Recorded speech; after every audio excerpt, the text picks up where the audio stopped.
How's it going, billionaire? Today, I'm actually not entirely sure where this video is going to go, what direction it's going to head in. But I wanted to talk to you about how when you try new things in life for the first time, or even as you just continuously try new versions of things, or just basically when you keep mixing it up in life, when you keep pushing your boundaries and trying new things, this nervous feeling is going to always kind of follow you. And it's something that, like, even when you get to really high places in life, you're still going to experience. Like, even if you are a rich millionaire, billionaire, even if you are successful, quote unquote, whatever you believe success is, you will still feel nervous as long as you're pushing forward and trying new things and continuously trying to improve at any aspect in life. And so that's the thing I guess I wanted to talk about, is because in my life, I felt like, honestly, when I wasn't really trying to improve in any way in my life, I didn't really feel as nervous. Like, I felt very comfortable. But as I started just to try to break through in different, ways in my life, whether it was through communication skills or creativity or just anything really, I've actually had way more like nerve-wracking, just nervousness, throughout my days. And it's something where I've kind of like felt like it's a bad thing. But I'm kind of realizing today and in this moment, like, if you don't feel nervous on a consistent basis, it's really because you're not pushing forward. You're not pushing through your limits. You're not putting yourself in scenarios that are new and challenging. And you're basically just not growing as a person. And that's not to diminish you. That's not to, talk down upon any person. It's really just like, it's a weird thing to me because it's like, I feel like humans try to avoid like negative emotions, whether it be nervousness or, just whatever, bad emotion you don't want to feel. When we try to avoid them so much, but in all actuality, those negative emotions are kind of just like the requirement for leading a life that you truly desire. Like, when you actually have like a big business that you run one day that makes billions of dollars, right? You're going to have more anxiety, you're going to be more nervous, you're going to be more stressed out. You're going to have more emotions. Like, it never really goes away. And so I guess I'm not sure even exactly what the point of this video is. Even too, the reason I'm making this video today is because recently in my creative journey, and by recently I mean the past couple months, I really started to just like, I don't know, try to like appeal to a certain audience or try to like be liked. Or I basically tried to alter my content to be like accepted. And what I realized by doing that, for one, it didn't really even work that well. Like, occasionally would work. You would occasionally get the audience to cheer you on. Oh, wow. But most often than not, like, it doesn't really work. But also, too, the part that really gets to me is like, I personally felt like I hated creativity. And I would always be stuck in this limbo of like, oh, what should I do that's gonna get people interested or get people to like what I create, instead of just enjoying creativity for what it is. How I've always enjoyed it, even when I was a little boy. Like, I just enjoy creating things. Or even when I was younger, playing like Minecraft for the first time. Just like making houses or buildings with no real purpose. Like, it wasn't like I was making it so that Billy down the street or Samantha would like it. I was just making it because that's what little Bryson wanted to do. Like, there was literally no point to it. I was just doing it because I wanted to do it.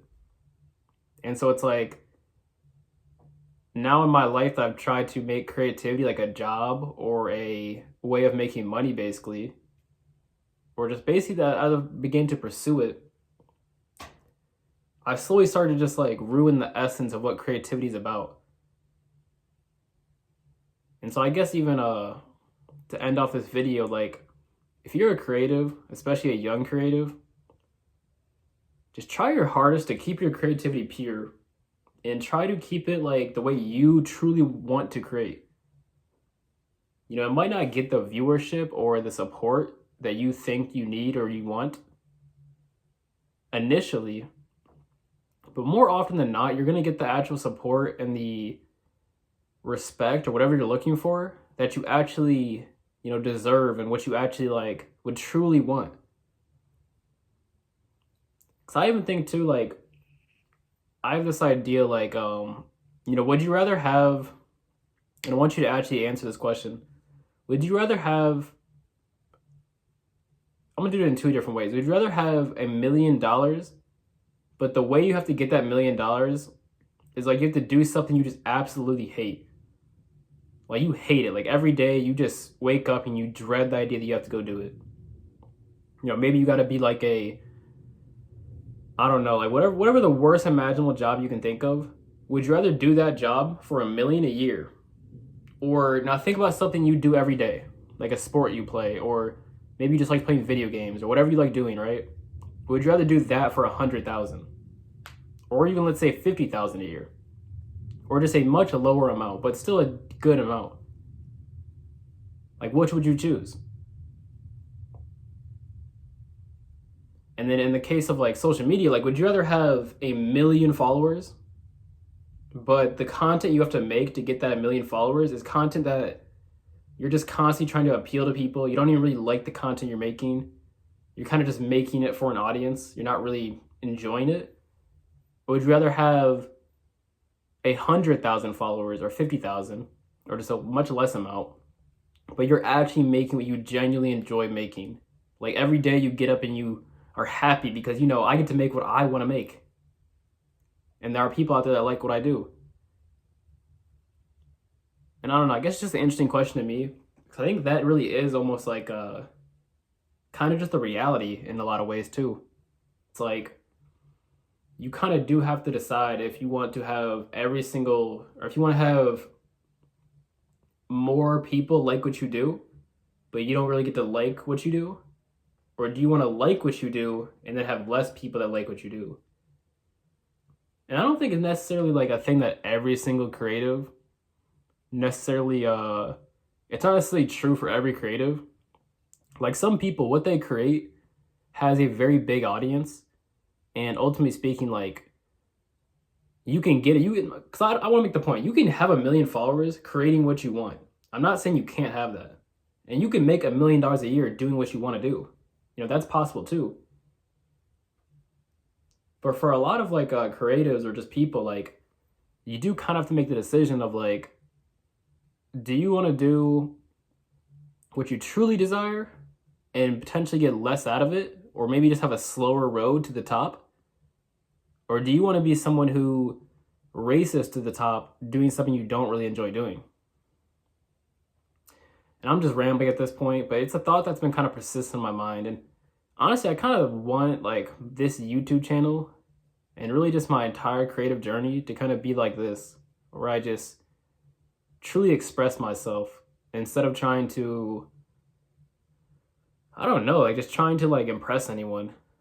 Like I just want to genuinely express myself. Like I honestly feel like whether I ever make money or make this like a job or like find success doing this, I'd rather just do it the way I want to do it instead of the way people may want me to do it or the way someone else thinks I should do it. And so for you in your life, I hope you can adopt the same mindset. Like, I just hope that you put yourself through things that keep growing you and you do what you truly desire. But thank you for listening. I hope you have an amazing day, and I hope you chase what you desire. Goodbye. I love you.